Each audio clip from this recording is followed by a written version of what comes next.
가지 않게 하시고 하나님의 말씀 우리 속에 들어가서 양육이 되게 하시고 힘이 되게 하시며 능력이 되게 하시고 치료가 되게 하여 주시옵소서. 말씀을 통하여 하나님의 놀라운 기적의 역사가 나타나게 하여 주실 줄로 믿고 살아계신 예수님의 이름으로 간절히 기도하옵나이다. 아멘. 할렐루야.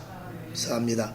오늘 사도행전 11장 24절에서부터 26절까지의 말씀, 여기 보면 빨간 줄 친 대로 성령과 믿음이 충만한 자, 그리고 26절에 보게 되면 그리스도인이라 일컬음을 받게 되었더라. 그리스도인이라 일컬음을 받게 되었다는 것, 그리고 성령과 믿음이 충만한 것. 오늘 여기 나눠드린 것을 우리가 보게 되면 사도들은 성령과 믿음이 충만했다. 성령 충만하고 믿음이 있었고, 그러니까 믿음과 성령이 같이 가는 것이겠죠. 당연히 그렇습니다. 우리가 믿음이 있노라 하고 그 사람이 성령이 없다 그러면은 그 믿음을 지켜낼 힘이 없습니다. 그러나 성령이 충만하면 그 믿음을 지켜낼 힘이 우리들에게 생겨나는 것이죠. 그래서 우리가 예수를 믿는 것은, 사실은 우리가 이렇게 표현했습니다만, 예수를 믿는 것은 영혼의 혁명이다라고 써놨어요.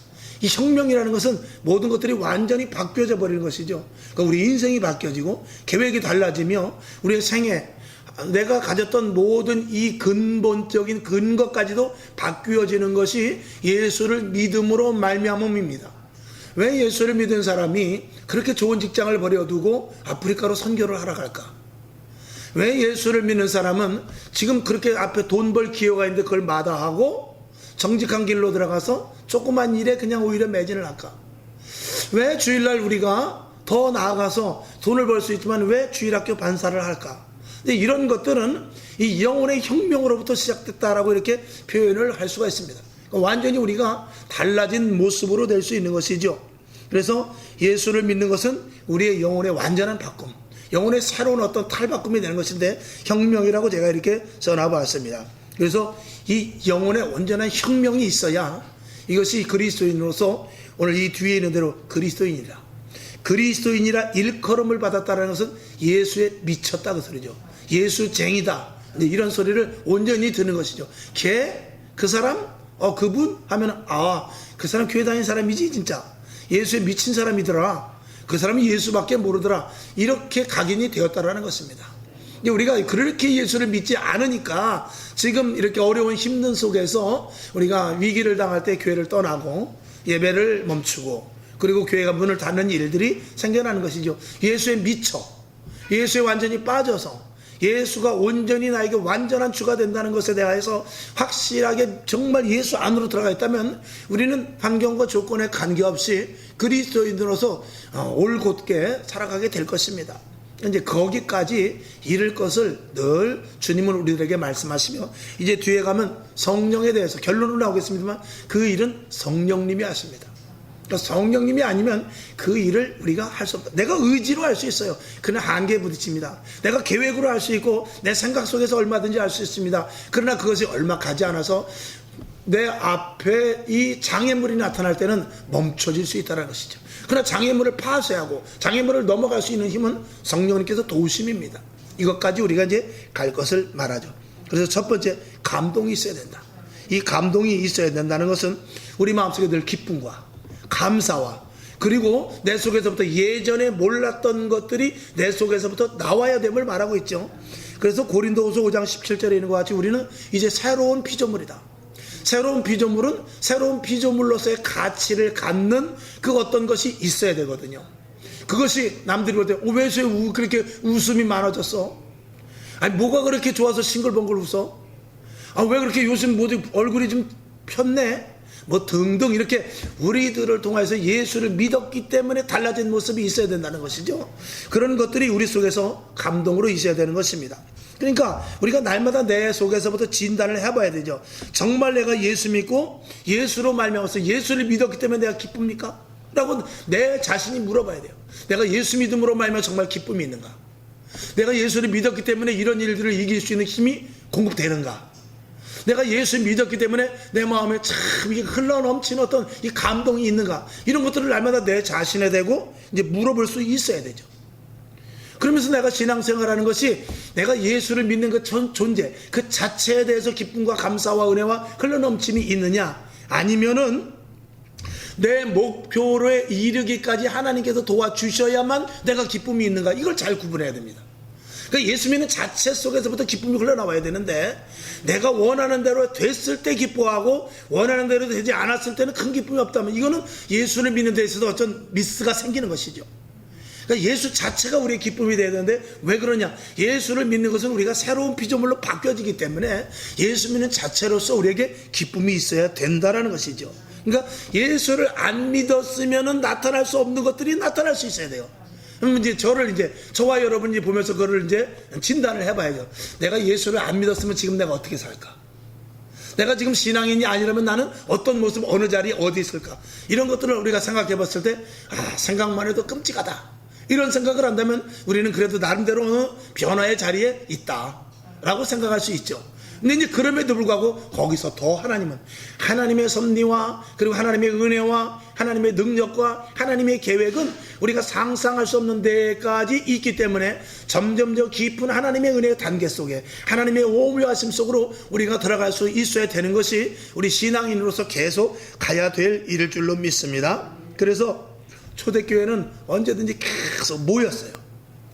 그리고 계속 쉬지 않는 기도가 있었습니다.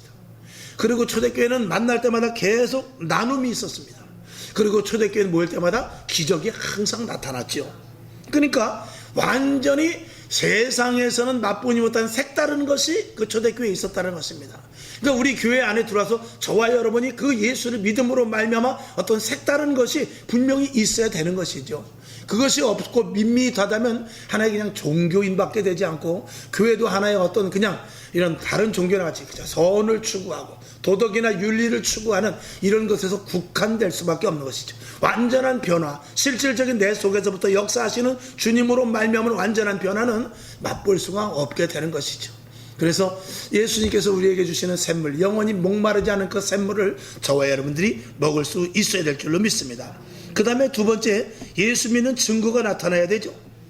여기에는 이제 고난이나 그리고 역경이나 환난이나 이런 것들을 통해서라도 나타나야 될 것이 있습니다.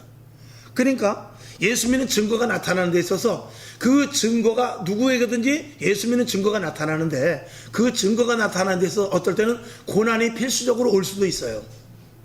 기적이 올 수도 있고 좋은 일만 있을 수만 있는 것이 아니라 좋은 일이 있을 수도 있지만, 우리가 완전한 예수 그리스도를 믿는 증거가 나타나기까지는 우리에게서도 고통과 고난이 수반될 수도 있다는 것이죠. 예를 들어서 요셉이 총리가 되었을 때 그냥 총리가 된 것이 아니라 요셉, 야곱의 아들, 그리고 총리, 그리고 그냥 일직선으로 그어놓는 것이 아니라 그 안에 어떤 과정이 있었단 말이죠. 그 과정도 우리에게 감수할 수 있어야만 우리의 믿는 증거가 더 참되다, 그리고 그것이 값지다, 그리고 그것이 진정한 열매까지 갈 수 있다라는 것이죠. 자, 그러면서 그런 열매가 우리가 나타나야 되는데, 마태복음 5장 16절을 다 같이 한번 봅시다. 시작. 이같이 너희 빛을 사람 앞에 비추게 하여 저희로 너희 착한 행실을 보고 하늘에 계신 너희 아버지께 영광을 돌리게 하라. 아멘. 그러니까 세상 사람들이 우리를 보고 예수 믿을 마음이 생겨야 된다. 항상 제가 반복하여서 강조하는 거 그거죠. 나를 보면은 예수 믿을 마음이 안 생긴다라고 그러면 안 되고, 그냥 그래 교회 다녀라고까지도 안 된다라는 것입니다. 너는 교회 다녀, 나는 말게, 이것이 아니라 나를 보면, 우리들을 보면은, 믿는 자들을 보면 나도 교회 가야 되겠다, 나도 신앙생활 해야 되겠다 하는 그런 부분들이 생길 수 있도록 그 어떤 증거가 나타나야 된단 말이죠. 이것이 우리에게 많이 부족했지요. 그러나 이제 코로나 이후에 우리가 더욱더 이제 새롭게 또 출발을 하게 될 것입니다. 또 이제 위드 코리아로 코로나로 가면서 우리가 조금 더 나름대로 매진해야 될 부분들이 있는데, 이런 부분들, 우리를 보고 예수 믿을 마음이 생기는 그런 부분들이 저와 여러분 속에서 각자가 다 있어야 될 줄로 믿습니다. 그 다음에 이게 아주 매우 중요한 것인데, 세 번째 보면 모든 일에 영적으로 반응이 되어야 돼요. 아멘이시죠? 우리는 어떤 반응에 있어서 내가 배운 지식과 내가 알고 있는 경험과 그리고 주위의 환경에 따라서 반응을 하지만, 예수 믿는 사람은 그렇게 반응하는 것이 아니라 반드시 영적 반응이 일어나야 돼요. 어떤 문제가 일어난다 할지라도 이 반응은 반드시 영적으로 해결할 수 있는 그런 나름대로 능력이 있어야 된단 말이죠.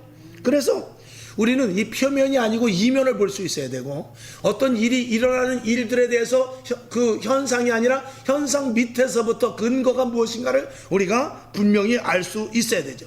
그래서 이게 마귀의 장난인지 사단의 괴계인지 귀신의 역사인지 아니면 성령님께서 하시는 일인지 이런 것들을 우리가 알 수 있어야 되기 때문에 사람을 보고 사람과의 관계 속에서 일어나는 일들조차도 사람을 보고 판단하는 것이 아니라 그 속에서부터 어떤 역사가 있는가, 이런 것들을 우리가 알아야 돼요. 그러니까 예수님께서는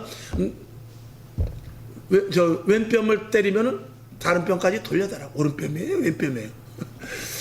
오른뺨을 때리면 다른 편까지 돌려대라. 그것은 뭐냐면은 바로 우리가 사람을 외모로 판단하는 것이 아니라 그 일 속에 도대체 무슨 일이 있었는가까지도 생각한다면 바로 반응 나가는 것이 아니라 왜 때렸을까?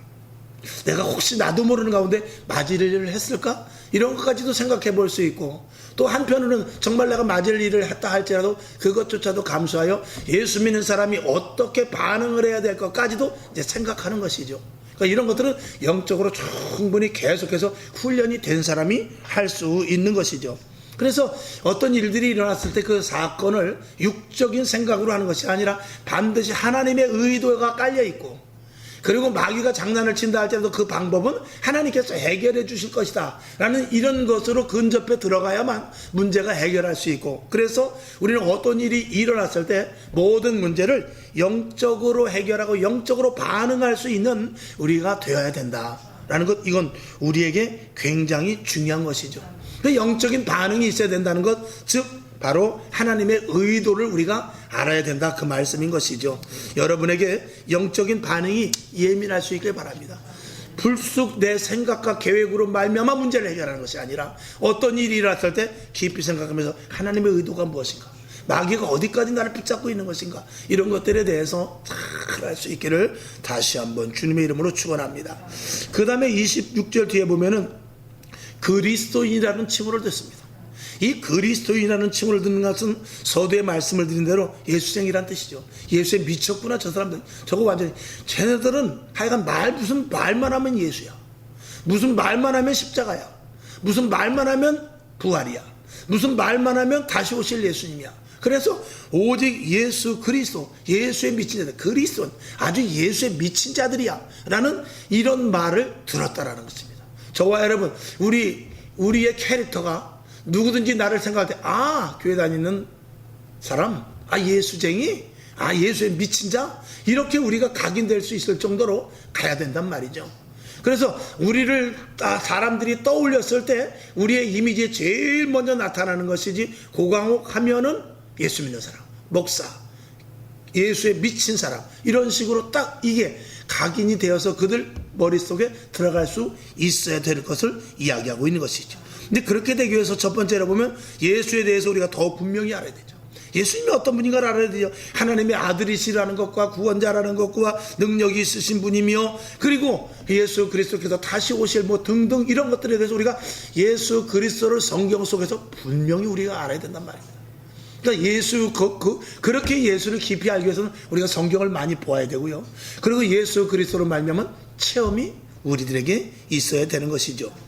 사실 하나님을 몰라도요, 우리가 책이라든지 좋은 사람들을 만나서 멘토를 통해서 우리가 나름대로 인격적으로 변화될 수도 있습니다.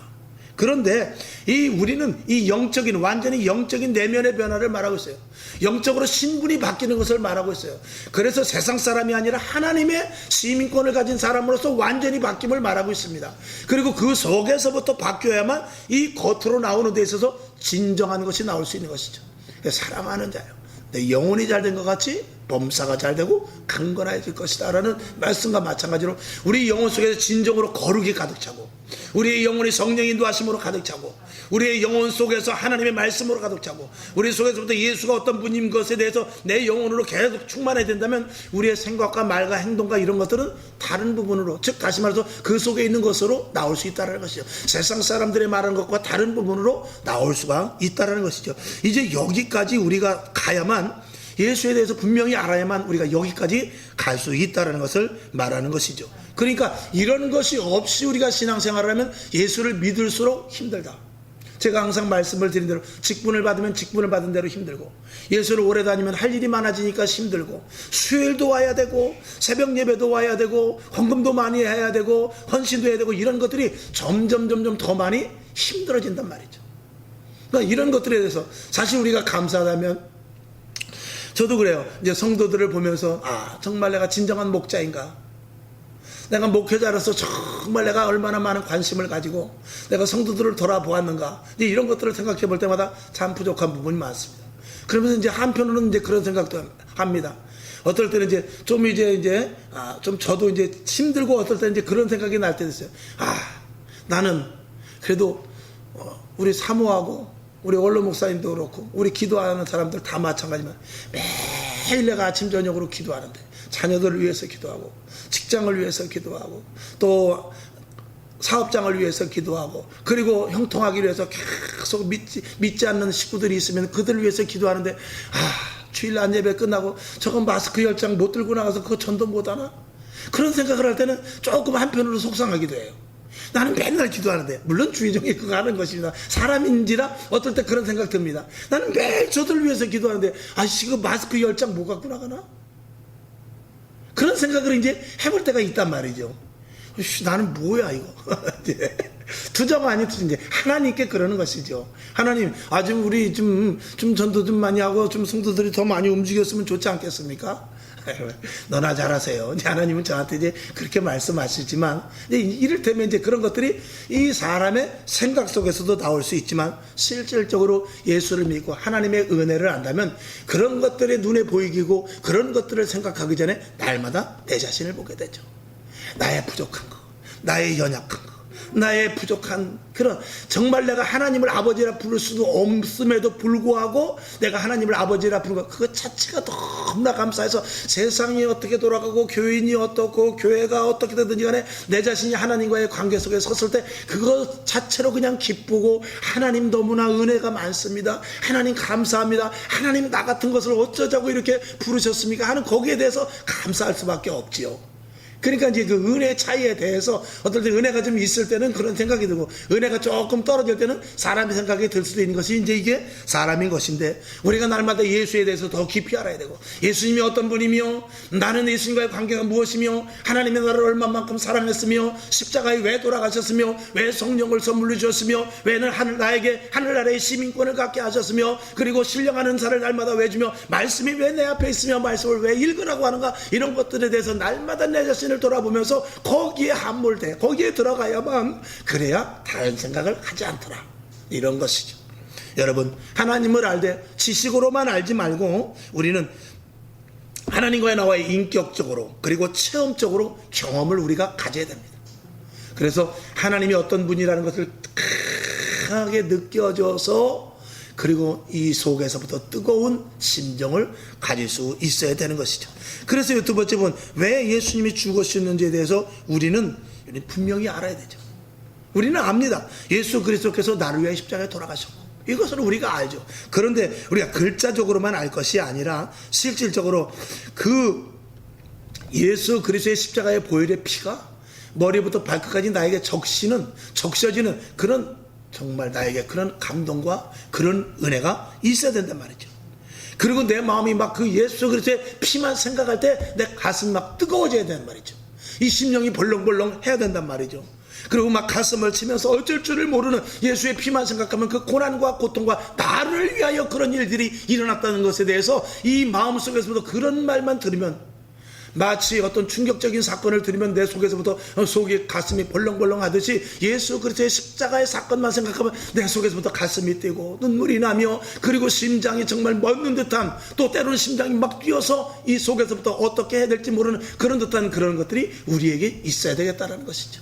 그러니까 이런 것들을 우리가 알아야 우리가 신앙생활하는 데 있어서 조금 더 적극적인 자세를 가지고, 그리고 그리스도인이라는, 예수쟁이라는 말을 들을 수 있는 데까지 갈 수 있겠다라는 것이죠. 그래서 그 은혜가 많으면 많을수록 우리는 믿음이 자랄 수밖에 없습니다. 그러니까 은혜와 믿음의 관계는 항상 등식의 관계입니다. 그래서 은혜를 많이 받았다, 저 사람이 믿음이 있다, 같은 말일 것입니다. 믿음이 좋다, 그 사람은 그만큼 은혜를 아는 것입니다. 그 사람이 은혜를 많이 받았다. 그러면 자동적으로 믿음은 커질 수밖에 없는 것이죠. 그 다음에 세 번째, 예수님의 부활을 믿으며 나와 무슨 상관이 있는지에 대해서 우리가 분명히 알지 않으면 예수쟁이라는 말을 우리 들을 수 없습니다. 그래서 우리의 부활의 신앙은, 가장 중요한 것이 부활의 신앙은 영생과 관계가 있죠. 부활은 영생과 관계가 있는 것입니다. 예수 그리스도께서 십자가에 못 박혀 죽었지만 부활로 말미암아 사셨다는 것은, 우리가 이 땅에서 100년이라는 수완을 채우고 죽지만 우리는 죽지 않고 다시 살아난다는 새로운 피조물로서 우리가 이 땅에서 살아가지만, 그게 근거가 되어서 우리는 예수 그리스도의 부활이 우리 눈앞에 보여지고, 그리고 예수 그리스도의 부활로 말미암아서 우리가 다시 살아 주 앞에 간다는 그런 놀라운 증거가 되는 것이죠. 이것이 우리에게 분명히 믿어야 되고, 그래서 이 영생과의 관계를, 영원한 생명이 우리에게 존재된다는 것을 이 부활로 말미암아서 우리가 분명한 관계가 있어야 되는 것을 알아야 되고, 그것을 알 때 우리는 이 땅에서 변화된 생활을 할 수가 있는 것입니다. 우리의 소망이 어디에 있느냐? 하늘나라에 있다는 것이. 나는 이 땅의 것에 미련을 두지 않는다. 이 땅에서 내가 오늘 주님을 만난다 할지라도, 내가 이 땅에서 내가 오늘 이 땅에서 끝을, 내 생애가 끝이 난다 할지라도 나는 주님을 만날 수 있다. 이 땅에 언제든지 나는 내가 가진 모든 것들을 지금이라도 버릴 수 있고, 저 영원한 하늘나라, 정말 보석과 같은 새 예루살렘 성에 내가 들어가는 것이 더욱 기쁘다라는 그런 확고한 신앙이 우리들에게 있어야 되는데, 이것은 부활의 신앙으로 말미암아 나타나는 것이죠. 그래서 에베소서 4장 22절을 한번 볼까요? 시작. 너희는 유혹의 욕심을 따라 썩어져가는 구습을 쫓는 옛사람을 벗어버리고. 아멘. 베드로전서 1장 24절 25절 시작. 그러므로 모든 육체는 풀과 같고 그 모든 영광이 풀의 꽃과 같으니 풀은 마르고 꽃은 떨어지되 오직 주의 말씀은 세세토록 있도다 하였으니 너희에게 전한 복음이 이 말씀이라. 우리에게 전한 복음이 바로 이 말씀이라는 것입니다. 그러니까 모든 것들은 다 끝이 나죠. 꽃도 풀도 다 져서 없어지지만 하나님의 말씀이 세세토록 영원하다. 그것은 뭐냐면 우리가 부활의 영을 가진 자, 우리는 영원토록 영원하다라는 것이죠. 이 말씀을 왜 써놨겠습니까? 우리가 그 존재라는 것 아니겠습니까? 이런 확실한 부활의 신앙이 있을 때 우리는 온전한 그리스도인으로서 가치를 갖게 될 수 있습니다. 사도 바울은 그래서 이렇게 말하죠. 고린도전서 15장 19절 시작. 만일 그리스도 안에서 우리의 바라는 것이 다만 이 생뿐이면 모든 사람 가운데 우리가 더 불쌍한 자라 그랬습니다. 이 땅의 것으로 살아가는 자들이라면 우리는 정말 불쌍한 자라는 것입니다. 근데 우리는 이 땅에서 내가 모든 것들을 다 내주어도, 내가 한 영혼을 위해서 희생을 해도, 내가 남들 앞에 뺨을 맞고 매를 맞고 그리고 억울함을 당한다 할지라도 억울하지 않고 우리가 이 땅에서 답답하지 않는 것은 영원한 하늘나라의 소망을 갖고 있기 때문에, 즉 부활의 소망을 갖고 있기 때문이라는 것이며, 우리에게 예수 그리스도를 믿는 그리스도인이라는, 예수쟁이라는 그런 칭호가 우리에게 붙어있는 자들에게는 그럴 수 있다는 것입니다. 여러분, 여기까지 갈 수 있기를 주님의 이름으로 축원합니다. 자, 네 번째 보게 되면 예수님의 나의 완전한 주 되심을 고백하고 완전한 주 되심을 고백하고 고백대로 살아야 합니다. 그런데 문제는 뭐냐? 우리가 글씨로는 고백대로 살아야 되고, 기도할 때 여러분들이 얼마나 다짐합니까? 성경 말씀을 보고 또 제단에서 설교 말씀을 들을 때 얼마나 여러분들이 고백을 합니까? 그런데 그 고백대로 잘 되지 않더란 말이죠. 즉 다시 말해서 이것이 삶으로 나타나야 되는데, 삶으로 나타나고 말씀의 순종함으로 말미암아 나타나야 되는데, 머릿속에서는 우리가 아는데 실질적으로 우리가 삶 가운데는 별로 나타나지 못한다라는 것이죠. 고백이 나타나지 못한다는 것이죠. 그래서 우리가 작은 것에서부터 순종하는 게 우리에게서 가장 관건입니다. 항상 말씀을 드렸듯이 오늘 성경 한 절을 보자. 내가 새해에 올해는 성경을 3독을 하리라, 이것이 아니라, 물론 계획을 세운 거 좋습니다. 그러나 중도에 멈추지 말고 내가 오늘 한 절이라도 보겠다, 내가 오늘 한 글자라도 쓰겠다, 오늘 내가 5분이라도 기도해야 되겠다 하면서 그 첫 단추를 날마다 끊이지 않고 하는 것입니다. 여러분, 우리가 예를 들어서 3일을 금식을 한다고 칩시다. 밥을 안 먹는다고 칩시다. 금식이 아니라 그냥 밥을 안 먹는다고 칩시다. 3일을 그냥 생으로 굶는 것과 그리고 끼니 때마다 하다못해 한 숟갈씩이라도 먹는 것은 천지 차이입니다. 3일을 그냥 굶으면요, 그냥 기력이 없어서 팩 실어져 버립니다. 그러나 한 숟갈씩이라도 먹으면요, 그 나름대로 축적되는 게 굉장히 있습니다. 또 물까지 안 먹는 것과 물만 먹는 것, 물이라도 먹는 것은 또 천지 차이란 말이죠. 그것과 마찬가지로 우리는 날마다 하루도 쉬지 말고 5분의 기도라도, 한 절의 말씀이라도, 한 구절을 쓰는 성경 이런 것이라도 우리가 날마다 말씀을 듣고 행하며 순종하는 이런 작은 부분들이 날마다 우리에게 있어야 된단 말입니다.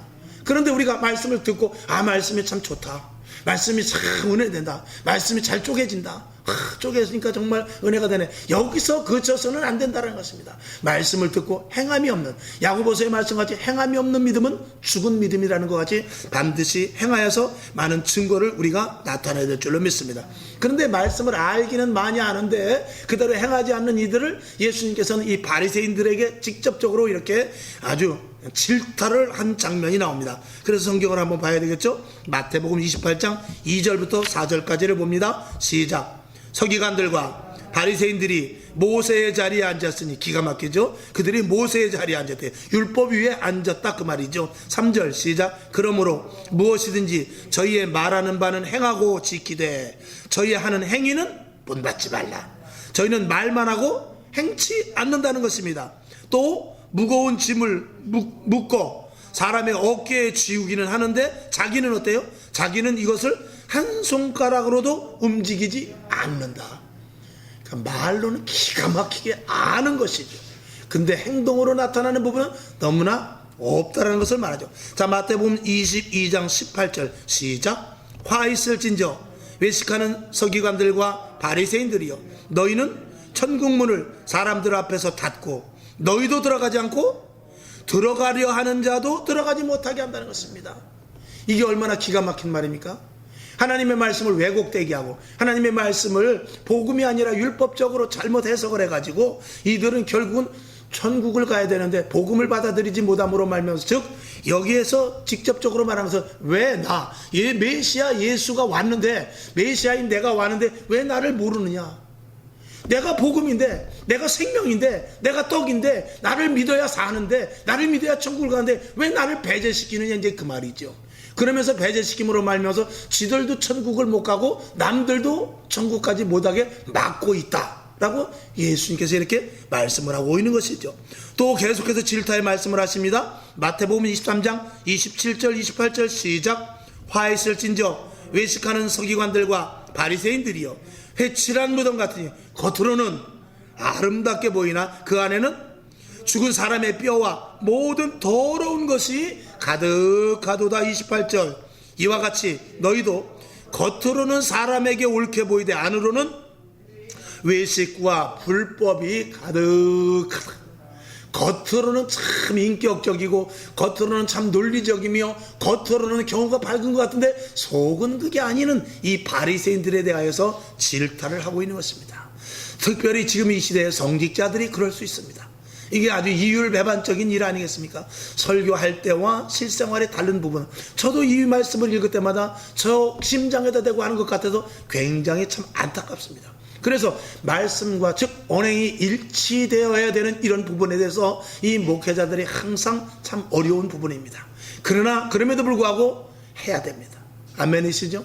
여러분도 마찬가지입니다. 말씀과 행동이 같지 않으면 예수 그리스도의 향기는 나타날 수가 없는 것이죠. 자, 우리가 지금까지 이 말씀에 대해서 분명히 옳은 말씀이지만 우리가 행할 수 있는 힘은 무엇입니까? 오늘 여기 보면 성령 충만뿐입니다. 성령 충만하지 않으면 내가 그대로 드러나 행할 수 없단 말입니다. 그러니 마지막 때 성령이 얼마나 중요합니까? 성령은 하나님의 말씀을 바르게 해석하고 성령은 하나님의 바른 해석된 말씀을 행하게 하며 그 행함으로 말미암아서 열매가 나타나게 하는 것입니다. 그래서 마지막 때 성령이 아니면 안 된다라는 것이죠. 오늘 본문 사도행전 11장 24절에서부터 26절까지 보면 사도들과 바나바는 성령이 충만하다는 것이죠.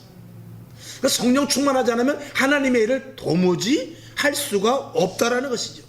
그렇지 않고서는 그리스도인이라는 칭호를 받을 수가 없다라고 분명히 이 사도행전에서 말씀을 하고 있는 것입니다. 그러니까 그리스도인이라는 칭호를 완전하게 우리가 받기 위해서는 예수쟁이다 라는 이런 말을 듣기 위해서는 우리가 성령의 충만함을 힘입어야 된다는 것이죠. 자, 그래서 성령이 아니고 지식으로 한다면 그것은 한계가 있게 말입니다. 내 힘으로 헌신할 수 있어요. 내 힘으로 봉사할 수 있단 말입니다. 그런데 한계에 부딪히고 알아주지 않는다든지, 아니면 하나님 옆에서 동조를 하지 않는다든지, 아니면 따라주지 않을 때 시험에 들 수 있고 자기 혼자 하는 것 같아서 내팽개칠 수도 있단 말입니다. 그러나 성령에 충만하면 하나님만 보고 가는 것이죠. 물질을 드려도 헌신을 해도 봉사를 해도 예배를 해도 하나님만 바라보고 가니까 사람들과의 관계없이 내 기쁨을 주님으로부터만 공급받게 되는 것이죠. 이것이 성령 충만해야 될 이유인 것입니다. 여러분에게 그런 일들이 있기를 주님의 이름으로 축원합니다.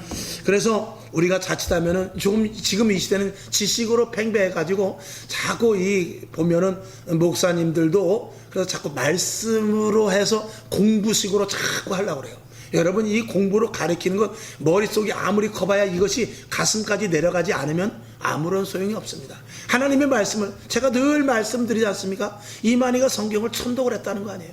그래갖고 성경을 쭉 꿰는다는 거 아닙니까? 꿰면 뭐예요? 해석이 다른데 아버지 가방에 들어가신다는 것이죠. 할머니 가죽을 먹는다는 것입니다. 그러면은 그 해석 속에서 도대체 무슨 답이 나오냐 말입니다. 얼마든지 말씀을 가지고 세상 말로 장난칠 수 있는 거예요. 법관이 그 법리 해석에 따라서 완전히 180도 달라지는 부분들도 있어요. 그래서 변호사가 잘하면은 그 법관이 그 변호사의 말을 듣고 그리고 법리 해석을 엉뚱하게 해가지고 그리고 그럴듯하게 해가지고 이 피고와 원고를 뒤집어 버릴 수도 있는 일이 왕왕 생길 수 있습니다. 하나님의 말씀도 성령님께서 조명이 되지 않으면 엉뚱하게 해석될 수 있다는 것이죠. 그래서 마지막 때 하나님께서는 어떻게 성령을요? 물 붓듯이 부어주신다 그랬어요. 부어주신다고 그랬죠. 그래서 요엘서라든지 또 사도행전 2장에 보게 되면 성령을 물 붓듯이 부어주신다고 그랬어요. 내가 남종과 여종에게 그 물 붓듯이라고는 안 했어요. 거기 그냥 부어주신다고 그랬어요. 그러니까 부어주신다는 것은 그냥 적당한 양을 주는 것이 아니라 충분하게 주신다는 것이거든요. 왜 그렇습니까? 마지막 때 성령의 역사가 약화될 것을 아시기 때문에 그래요. 그러니까 성령 충만한 사람 보면 지금요 미쳤다고 그래요. 저도 이렇게 신학교 이렇게 나가보지만요 교수들 간에도 그런 일들이 많습니다. 그래서 성령을 부인하고요, 성령에 대해서 이 시대 2000년 전에 끝났다고 말하는 그런 교수들이 얼마나 많은지 몰라요. 그러면서 오직 지금은 말씀의 시대라고 해가지고 말씀만 하는데 성경은 그렇지 않습니다. 사도행전 6장 4절 거기 있죠. 자 봅시다. 시작. 우리는 기도하는 것과 말씀 전하는 것을 전무하리라. 그러니까 기도와 말씀이 사도들은 반반씩 기가 막히게 잘 분할을 한 거예요. 그래서 기도했으면 말씀 연구하고 말씀 연구했으면 기도하고. 왜? 성령의 조명을 온전하게 받아야 되기 때문에 그래요. 그래서 제가 또 사도행전에서 말씀을 드리겠습니다만, 부형들아 들으라. 또 스데반도 너희들은 들어라. 또 사도 바울도 자기가 이방인의 사도에 대한 것을 말할 때 항상 제일 먼저 무엇이 나오냐면 너희 조상 아브라함의 하나님부터 이렇게 나와요. 예수로 바로 나오지 않습니다. 예수께서 나오는 건 중간에 나오고 제일 먼저 나오는 것은 뭐냐면 너희 조상 아브라함의 하나님부터 나와요. 그건 왜냐면 유대인들의 그 율법이 잘못된 것이 아니고 거기에서부터 예언된 말씀이 지금 복음으로 이어진 것을 분명하게 말씀을 하기 위해서, 이야기하기 위해서 그들이 할 때 너희들이 지금 말하는 율법이 잘못됐다는 것이 아니라 그 율법의 지금 해석이 이 복음으로 말미암아 이어지고 있고, 그리고 이제는 복음이 오므로 말해서 이 율법은 이제 폐하여지고 복음이 율법을 덮었어. 이제 이것을 이야기하는 것이죠. 그래서 너희 조상 아브라함의 하나님으로부터라고 꼭 하나님으로부터 이렇게 말씀을 하고 있어요. 그리고 거기엔 무엇이 숨겨져 있냐? 아브라함이 나온다는 것은 아브라함에게 있어서 그 믿음은 율법 이전의 복음이었어요. 그렇기 때문에 이제 그렇게 말씀을 하고 있는 것인데, 어쨌든지 간에 꼭 사도 바울도 베드로도 그렇고 설교할 때 항상 하나님부터 시작합니다. 하나님부터 시작해서 예수님, 그리고 이제 성령의 충만을 받으라, 이렇게 말씀을 해서 점점 마지막 때 성령의 강력한 역사로 나아가는 그런 시대를 이야기하고 있습니다. 여러분, 사도들은 말씀과 기도에 대해서 편파되지 않았어요. 정중앙을 잘 지켰단 말이죠. 여러분, 우리 기도 더 해야 돼요. 그리고 말씀 더 봐야 돼요. 그리고 주님의 임재가 뜨겁게 나타나는 그런 예배를 드려야 돼요. 예배 드릴 때 마음이 시원해야 된단 말이다. 말씀을 깨달아지고 내가 이 일을 행해야 되겠다는 이 마음이 내 속에서부터 생겨야 된단 말이죠. 그 말씀을 집중하여 듣고 말씀에 대해서 궁금증을 갖고 말씀에 대해서 내가 내 것으로 만들리라 라는 그런 심정을 가지고 진실한 마음으로 우리가 예배를 드려야 되는 것이죠. 말씀의 순종이 정말로 필요할 때입니다. 그러나 되지 않는 부분이 있으니 바로 성령의 역사를 자꾸 우리가 감쇄시키기 때문이고, 주의 종이 감쇄시키고 여러분들이 거부하고, 그러면은 하나님의 역사는 글자적으로는 나타날 수 있을지 모르지만 글자의 한계 속에서 성령의 강력한 바람이 불지를 않을 수밖에 없다는 것입니다. 여러분, 지금도 성령의 강력한 역사 속에서 하나님의 말씀이 이루어지기를 주님 오늘 그런 사람들을 찾고 계십니다. 저와 여러분들이 그 주인공이 되어야 되고, 2022년도도 하나님의 말씀에 따라 살 자를 분명히 찾고 계세요. 그런데 하나님의 말씀대로 살 자를 통해서 하나님은 성령님께서 역사하시도록 하십니다. 그 일들 속에 저와 여러분들이 들어가서 주님의 이름으로 말미암아 뜨거운 열정을 가지고 해야 되겠다는 확신찬 믿음을 가지고 성령의 도우심으로 말미암아 나는 피곤하고 힘들고 어렵지만 새 힘을 주시는 주님으로 말미암아 말씀이 이루어지는 것을 보는 저와 여러분이 다 될 수 있기를 주님의 이름으로 축원합니다. 기도하겠습니다. 하나님 아버지, 주님께서 오늘 주신 말씀대로 사도행전 11장 24절에서부터 26절까지 아버지 사도들은 또 제자들 그리고 모두들이 바나바도 오늘 그렇고 성령에 충만한 자였습니다. 그리고 그들을 통해서 예수쟁이 그리스도인이라는 확고한 말씀들을 듣게 됩니다. 하나님 아버지, 이 시대 예수에 미친 자들이 너무나 적습니다. 예수에 미쳐야 되고 예수 안으로 들어와야 되고 예수로 말미암아 우리가 사는 놀라운 성령의 역사가 우리에게 있어야 됩니다. 하나님이 이 시간 성령의 충만함을 주옵시고 우리 심령에 성령의 말씀이 성령으로 말미암아 말씀이 심어지게 하여 주셔서 말씀이 하나 그대로 있는 것이 아니라 30배 6배 결실을 맺을 수 있도록 살아 역사하시는 말씀으로 말미암아 성령의 도우심이 있기를 간절히 바라고 원하며, 오늘도 우리 심령 속에서 뜨거워짐을 말미암아 기도하고 전도하고 그리고 복음으로 살아가는 믿음의 자녀들 다 되게 하여 주시옵소서. 감사하고 살아계신 예수님의 이름으로 간절히 기도하옵나이다. 아멘. 주기도문하고, 하나님 오늘도 주님께서 함께 하셔서 성령 충만한 사람 되게 하시고 온전한 그리스도인 될 수 있도록 주여 도와주시옵소서. 이렇게 기도하고 일어나시기를 바랍니다. 하늘에 계신 우리 아버지여, 이름이 거룩히 여김을 받으시오며 나라의 임하옵시며 뜻이 하늘에서 이룬 것 같이 땅에서도 이루어지이다. 오늘날 우리에게 일용할 양식을 주옵시고 우리가 우리에게 죄진 자를 사하여 준 것 같이 우리 죄를 사하여 주옵시고 우리를 시험에 들게 하지 마옵시고 다만 악에서 구하옵소서. 대개 나라와 권세와 영광이 아버지께 영원히 있사옵나이다. 아멘. 주님 영광 받으시옵소서.